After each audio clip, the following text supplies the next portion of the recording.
Providence Funeral Home penalty kill here in the final 2 minutes of this first. Off the draw, Firkus, right circle, scores!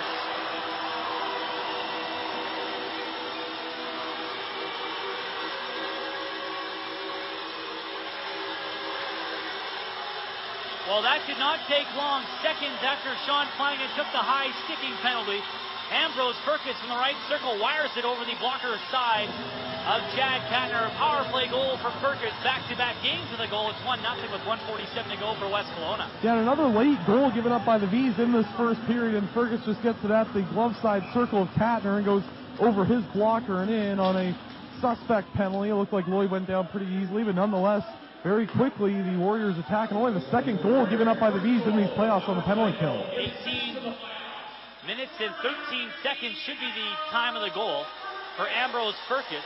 He scored last night, and Firkus now in the playoffs has 6. At center, Soloway back 5-on-5, dumps it in on Briggs, took a healthy hit from Hoko's in the blue line as his head was down. Briggs holds it with 1:25 to go, so the power play wastes little time there, and or those ticky-tack penalties you hate being scored on, too.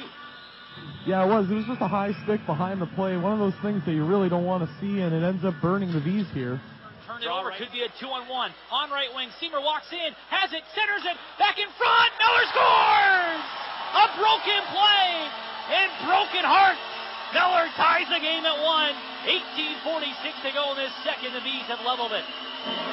And I think this is the rebound control that we were talking about with Tyler Briggs. Obviously, this one comes to his blocker's side. He's able to make the initial save, but Miller comes by on the rebound. He's able to plot it, and Ben Miller's been he's been a little quiet in his last few games. Hasn't got a point in the last 2 after having an extremely good first round against Salmon Arm, and he's able to plot a goal here and ties this game at 1 early in the second period, just what the V's needed. Sam Miller at 1:13 of this, or 1:14 of the second period, gets his 3rd of the playoffs, first of this series, and the V's have tied it. An early goal, as you mentioned, and a big one for the Penticton V's.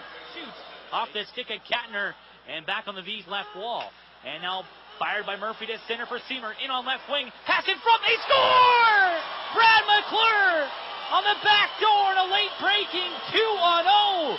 From the penalty box to the back of the net. 2-1 for the V's with 13:28 to go.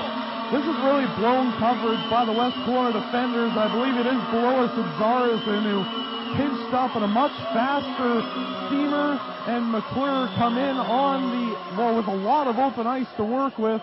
And a 2-on-0. Seymour looks like he's going to shoot, and it ends up working in the Blaze. And it ends up working in the way of the V's as a pass to the middle for McClure, who has a wide open net and puts it in. Just as the power play expired, it's going to be Brad McClure getting his goal. 3rd straight game with a goal for him, and now off the face-off, Seymour raced down and took a shot on right wing, covered by Briggs. Time of the goal at 6:32, McClure from Seymour and Wade Murphy, it should read. And the V's now have back-to-back goals to start this second period for Brad McClure. Goal number 5. And a 3-game goal streak for him. 25 to go second. V's have goals 5 minutes and change apart. They're up 2-1 off the faceoff. Comes back in front. They score! DePort pokes it through the legs of Tyler Briggs on the scramble. It's 3-1 with 11:17 to go. Good work between Josh Blanchard and Cody DePort. And the Penticton Kids come to V's up by a pair with 11:17 to go. Yeah, just watching this play transpire in the West Kelowna end, and really, it's just a lot of white jerseys not really doing a whole lot in front of the net, and it's ending up with the V's outwork them in front of the net. DePort, Blanchard, and Blomley. Blomley actually ends up in the net after the goal, so DePort's got the goal and makes it a 3-1 game. 8:43, just 2 minutes after the goal by Brad McClure. DePort's first of the playoffs, finally rewarded for such strong play. And it's now 3-1. Time of that goal, 8:43. 3-1 for the V's, 11:05 left in this second. A lot of V's fans here making a lot of noise. What a surge here for the V's midway through this middle stanza. Center off the stick of Lloyd, high in the air. Bounces in the zone, and Briggs stops Murphy, and then he goes crashing on top of the goaltender. French does not like that. And it looks like Wade Murphy, a little overzealous there, hurdling Tyler Briggs. French took exception to it, but Murphy will get the penalty, and you can't argue that one with 3:34 to go. Yeah, not at all. Wayne Murphy didn't really make an attempt to stop before he went into Briggs, so Murphy's going to go for goalie interference. That is the right call, and the Warriors to the power play. We'll see what they can manage here. Warrior right corner, Murphy after it, kicks it back on the right wall for Seamer, touched it back right point. DeHaas has room, cranks it up, shoots it, scores! Tipped in front, Sam Miller, second of the game. 4-1 for the V's with 1:07 to go. This is just a phenomenal tip by Sam Miller, standing right in front of the net and coming off of a big penalty kill for the V's that saw Ambrose Furcus almost come in with an opportunity to really cut into the V's lead. It would have been 3-2 if he scored that goal, and Miller's got his second of the night. And just a play that goes to the front of the net. There it is again. DeHaas just shooting it to the front of the net. Miller gets the tip, and it goes bar down on Tyler Briggs. The V's have erupted for 4 goals in the second period and made it a 4-1 game. 18:53, Miller's second of the period. Fourth of the playoffs from DeHaas, and Seamer should score. We'll wait for the official announcement. And the V's are up 4-1. And that was after that flurry of activity. Again, another goal right after a West Kelowna power play. Up top, Zarazin again. He shoots, blocked by Wade Murphy. So they chip it out at center around Zarazin. And they tie each other up. A foot race goes to the right circle, and Zarazin wins it back in his corner and gets away from Murphy's forecheck. Brett Zarazin, left of center for Lloyd. Through the middle now, nicely for French. Has Bassar in the right circle. He scores! 5-hole on Chad Kettner as the V's were caught on a change, and it's now 4-2 with 14 and a half to go in the third. Yeah, I saw the move by Marcus Bassar. It was a nice one, and he got fed nicely and moving down on his right wing, and he's able to move into the nice fake, and Chad Kettner leaves the 5-hole wide open, and Bassar sees it when he moves on in, and he's able to put his backhand right through the legs of Kettner, and we'll see what happens here. This could be a big boost for the Warriors. Now 4-2. It's a 2-goal game, and this is having signs of possible game ones again for the V's. Marcus Bassara is fourth of the playoffs, first of this series. At 5:31 from French and Lloyd on a bad line change for the V's. As we mentioned, Kettner a little caught out of position as well after he was so good on that penalty kill earlier. So power play goal for West Kelowna. Now an even strength goal in the third. Now Pope. He'll play pass with Monk, and now they'll trade positions. Pope walks to the high slot, drops it off for Plant. Back on the wall to Monk at the goal line. Centered! They score off Kettner and in!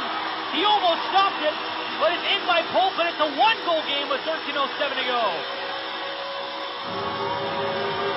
Well, this is just a nice play by the Warriors, really. They ended up getting a lot of good passing on this play, and Pope's the trailer. He ends up coming in and getting the goal, and worked out. I think the V's are going to have to put a lot. I think the V's are going to have to get some pressure on him now. 2 quick goals by the Warriors in this period. All of a sudden, it's a 1-goal game, and the V's have kind of sat back with that 3-goal lead, and that feeling that you get right now, it's not a good one. V's have got to push the pace. It's going to be David Pope, his third goal in his last 2 games, off the pad on the blocker's side of Kettner on the backdoor pass on the right corner at 6:53.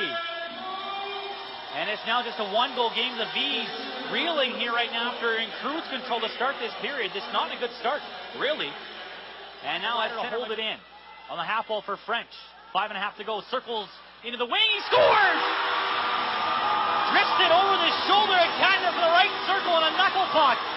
A 3-goal third period. West Kelowna never say die. It's tied at 4 with 5.5 to go.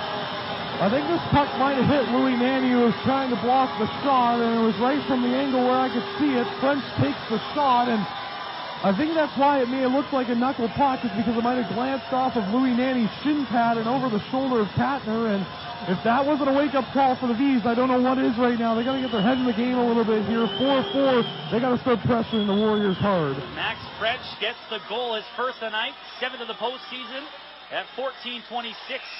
Can you say deja vu? 5.5 to go. Warriors up the face-up, bringing offside. I thought the V's should have taken a timeout after the third goal because they haven't recovered. It was all in their zone there, and it's all West Kelowna right now. It's tilted.